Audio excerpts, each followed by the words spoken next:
अस्सलाम वालेकुम व्यूअर्स, कैसे हैं आप? आई होप कि आप सब खैरियत से होंगे। मेरी दुआ है कि आप सब खुश रहें, आबाद रहें।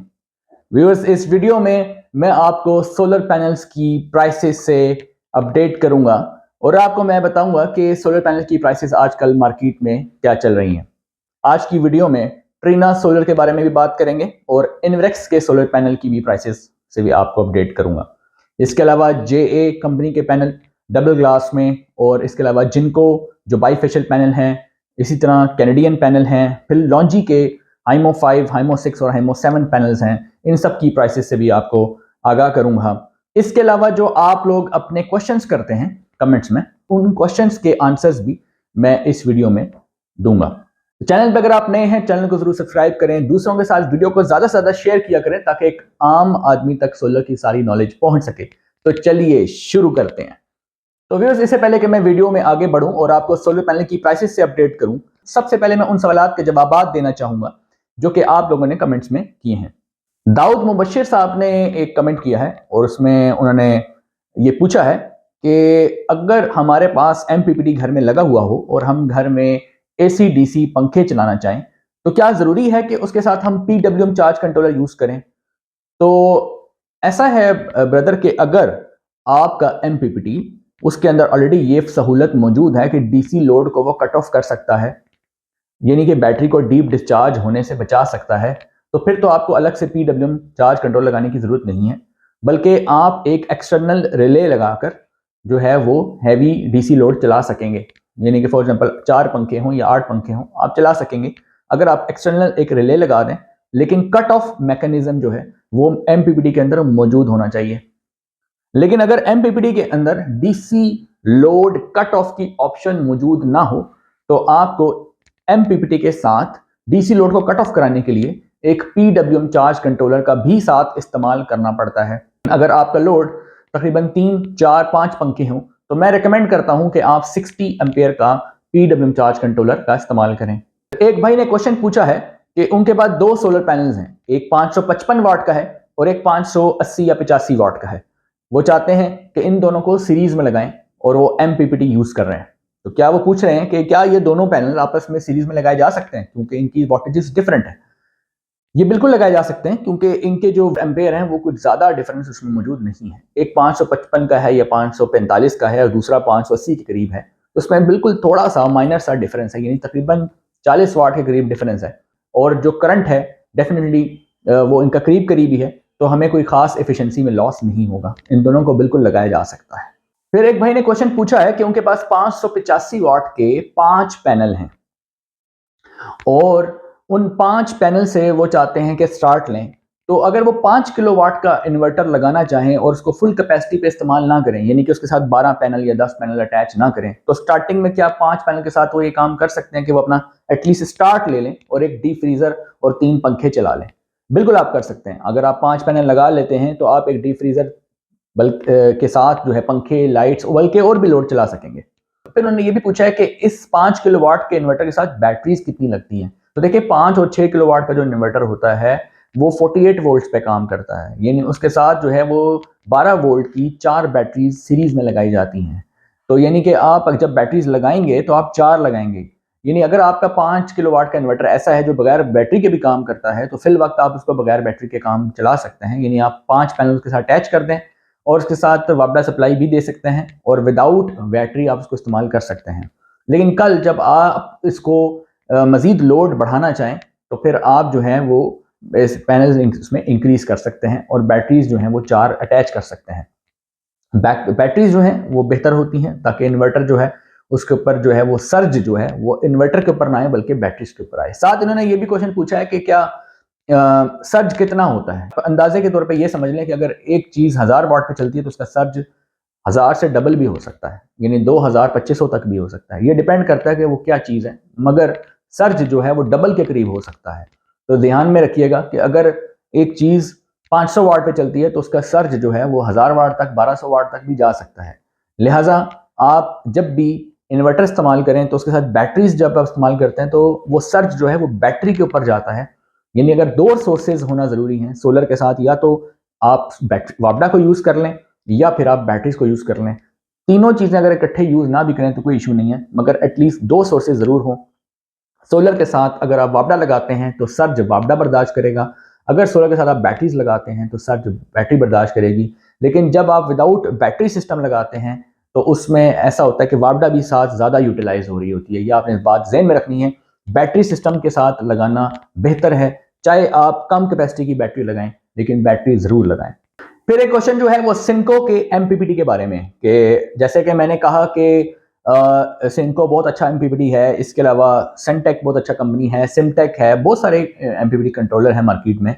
इनमें जो जो आपको वारंटी के साथ मिलता है वो यही तीन ब्रांड हैं, एक सनटेक, एक सिमटेक, एक सिंको। अगर आप दूसरे ब्रांड में जाते हैं जो कि नॉन हाइब्रिड होते हैं तो उसमें आपको एक तो वारंटी नहीं मिलती और दूसरा उनके हाइब्रिड फंक्शन प्रॉपर काम नहीं करते। तो अगर आपने हाइब्रिड फंक्शन प्रॉपर आपको रिक्वायर्ड है, यानी आपने यूपीएस अटैच करना है, तो फिर आपको चाहिए कि आप हाइब्रिड एमपीपीटी यूज करें, नॉन हाइब्रिड की तरफ आप ना जाएं। फिर एक भाई ने क्वेश्चन पूछा है कि 545 वाट का जो पैनल है क्या उससे डायरेक्ट लोड चलाया जा सकता है? यानी डायरेक्ट लोड चलाने का मतलब ये है कि वो 12 वोल्ट के लोड की बात कर रहे हैं कि 12 वोल्ट का लोड डायरेक्ट चलाया जा सकता है without any MPPT, without any PWM charge controller, without charge controller, without battery. वो कहते हैं जी पैनल लाएं और उससे हम डायरेक्टली लोड चला लें। देखें, अगर आपका 12 वोल्ट का लोड है, डीसी 12 वोल्ट का लोड है, तो वो तो डायरेक्ट उससे इसलिए नहीं चलेगा कि पैनल के जो वोल्टेज ओपन सर्किट में आते हैं वो तकरीबन 50 के करीब होते हैं, यानी 49 से 50 वोल्ट होते हैं, और जब उसको सर्किट में कनेक्ट कर देते हैं तो वो 40 से 41 वोल्ट होते हैं। तो आप मुझे बताएं कि 40 वोल्ट से 41 वोल्ट जब सर्किट में आ रहे होते हैं तो क्या आप मुझे बताएं कि 12 वोल्ट का लोड जो है वो हाई वोल्टेज से खराब नहीं हो जाएगा? जब सर्किट में वो जुड़ जाएगा तो अगर उसके 40 से 42 वोल्ट भी मिल गए तो 12 वोल्ट का लोड जो है फौरन जो है वो एक्सप्लोजन हो जाएगा, खराब हो जाएगा, लोड जो है वो आपका उड़ जाएगा। आप इस तरह के काम ना करें। चार्ज कंट्रोलर किसी मकसद के तहत बनाए गए हैं, चार्ज कंट्रोलर को इस्तेमाल करें। फिर एक भाई ने क्वेश्चन पूछा है कि अगर उनके पास 585 वाट के 4 पैनल हों तो वो कितना एसी लोड चला सकते हैं? देखें जी, अगर आपके पास 580 85 वाट की कैटेगरी में या 550 वाट की कैटेगरी में 4 पैनल मौजूद हों और आपके पास इन्वर्टर अच्छा हो, मिसाल के तौर पे मैं ये नहीं कह रहा हूँ कि आप एमपीपीटी के साथ इस्तेमाल करें, बल्कि बेहतर ये कि यहाँ पे सोलर इन्वर्टर का इस्तेमाल किया जाए। जब पैनल ज़्यादा हो तो फिर इन्वर्टर का इस्तेमाल करना, सोलर इन्वर्टर का इस्तेमाल करना बेहतर होता है।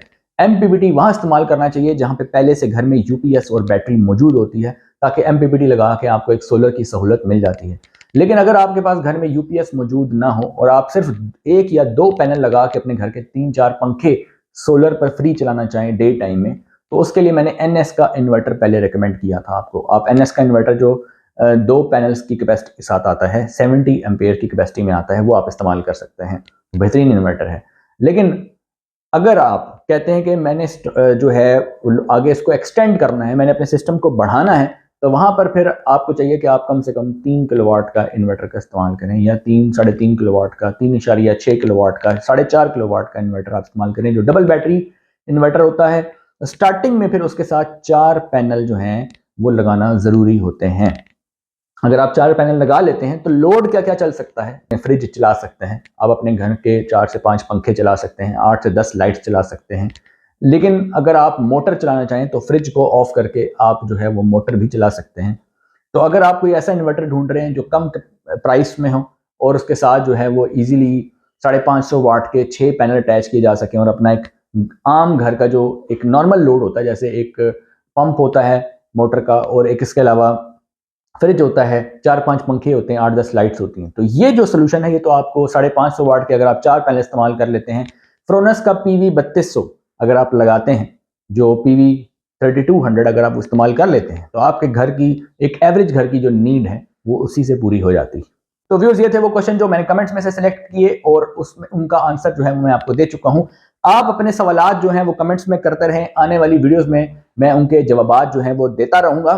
तो चलिए अब बढ़ते हैं सोलर पैनल की प्राइसेस की तरफ। अब मैं आपको अपडेट करूंगा कि मार्केट में सोलर पैनल की प्राइसेस जो हैं वो आजकल क्या चल रही हैं।